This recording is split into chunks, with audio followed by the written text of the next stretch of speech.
Hoy quiero invitarles a contemplar una de las verdades más profundas y al mismo tiempo más hermosas de toda la Escritura.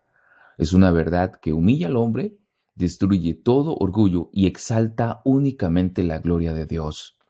La Biblia enseña que la salvación depende de la misericordia de Dios. Vivimos en una época donde el hombre quiere ser el protagonista de su propia historia y eso es innegable. Muchos incluso cuando vienen a Cristo piensan, yo decidí por Cristo, yo fui más sensible al llamado, yo aproveché la oportunidad. Pero el apóstol Pablo nos conduce a un camino completamente diferente. Él nos dice en Romanos 9, 15 al 16, pues a Moisés dice, tendré misericordia del que yo tenga misericordia y me compadeceré del que yo me compadezca. Así que no depende del que quiere ni del que corre, sino de Dios que tiene misericordia. ¿Qué significa misericordia? Antes de continuar, debemos entender esta palabra. La misericordia es la compasión inmerecida que Dios muestra hacia personas que únicamente merecen juicio. Si una persona merece castigo y recibe castigo, eso es justicia. Si una persona merece castigo y recibe perdón, eso es misericordia. Nadie merece misericordia, pero porque si la mereciera, ya no sería entonces misericordia. Veamos rápidamente el contexto de Romanos 9. Muchos leen este capítulo aislado, pero Pablo viene respondiendo una pregunta enorme. Si Israel recibió tantas promesas, ¿por qué tantos judíos rechazaron al Mesías? ¿Había fallado la palabra de Dios? Pablo responde, no, porque nunca todos los descendientes físicos fueron el verdadero pueblo de Dios. Y comienza a demostrarlo. No escogió a Ismael, escogió a Isaac, no escogió a Esaú, escogió a Jacob. Y algo sorprendente ocurre. Pablo dice que esta elección ocurrió antes de que nacieran, antes de que hicieran bien o mal. ¿Con qué propósito? Para que el propósito de Dios conforme a la elección permaneciera, no por obras, sino por aquel que llama. Pero en todo esto Pablo sabe que hay una objeción natural. Cuando Pablo enseña esto, inmediatamente anticipa la reacción del lector. En Romanos 9:14 dice lo siguiente, ¿qué diremos pues? ¿Hay injusticia en Dios? Observe bien, la objeción no es moderna, ya existía hace 2000 años.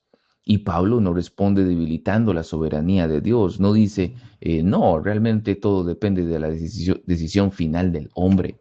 No, responde citando a Dios mismo. Es decir, tendré misericordia del que yo tenga misericordia. La misericordia le pertenece a Dios. Él no la administra porque alguien la merezca, la administra porque a su voluntad santa y sabia le pareció bien. ¿Eso hace injusto a Dios entonces? Debemos pensar eso cuidadosamente. Imagínate a un juez. Él tiene 10 criminales culpables. Si castiga a los 10, ¿es injusto? La respuesta natural es no. Hace bien haciendo justicia. Pero si decide perdonar gratuitamente a uno de ellos pagando él mismo la deuda, ¿es injusto con los otros 9? Tampoco. A los 9 les dio justicia, al otro le dio misericordia. Ninguno recibió injusticia. La injusticia sería condenar a un inocente o absolver culpables ignorando la justicia. Pero eso no ocurrió, porque la justicia fue satisfecha en Cristo. Entonces, ¿por qué Dios salva? La respuesta bíblica jamás es porque vio algo mejor en nosotros. La respuesta es porque quiso mostrar la gloria de su gracia. Pablo escribe en Efesios capítulo 2, pero Dios que es rico en misericordia. No dice, pero el hombre, dice, pero Dios. Y en Tito 3:5 dice, no por obras de justicia que nosotros hubiéramos hecho, sino por su misericordia. Y Pedro escribe en 1 Pedro 1:9, según su grande misericordia nos hizo renacer de nuevo. Observe el objeto o el sujeto, más bien de todos esos verbos. No somos nosotros, es Dios. Él nos dio vida, Él nos hizo renacer, Él mostró misericordia. Entonces, ¿para qué evangelizamos? Se preguntan algunos. Esto es otra objeción fuerte. Si Dios salva soberanamente, ¿para qué predicar? Bueno, porque el mismo Dios que decretó el fin, decretó también los medios. Cristo dijo, mis ovejas oyen mi voz. ¿Y cómo oyen su voz? Mediante la predicación del Evangelio. Por eso Pablo, que escribió Romanos 9, inmediatamente después dedica Romanos 10 a la necesidad de predicar a Cristo. La soberanía divina nunca elimina la evangelización, al contrario, la garantiza, porque sabemos que Dios tiene un pueblo que responderá al llamado del Evangelio. Y aquí llegamos a la parte más gloriosa. Quizá alguien escuche este mensaje y piense, ¿cómo sé si Dios tendrá misericordia de mí? La Biblia responde con mucha claridad, querido amigo. Cristo dice, todo lo que el Padre me da vendrá a mí y al que a mí viene no le echo fuera. Todo aquel que viene a Cristo en arrepentimiento y fe encontrará misericordia.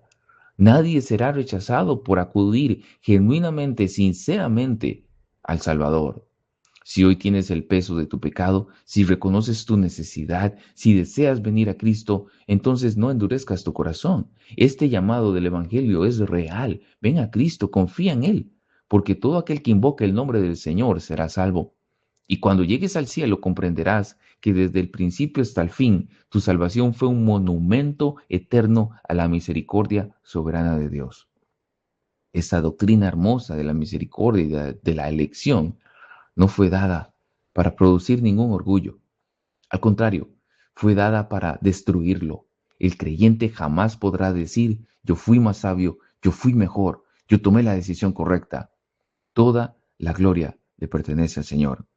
Como dijo Pablo, así que no depende del que quiere ni del que corre, sino de Dios que tiene misericordia. Y precisamente porque la salvación descansa en la misericordia soberana de Dios, el creyente puede vivir con seguridad inquebrantable. Que solo a Dios sea la gloria, que el Señor añada bendición a su santa palabra.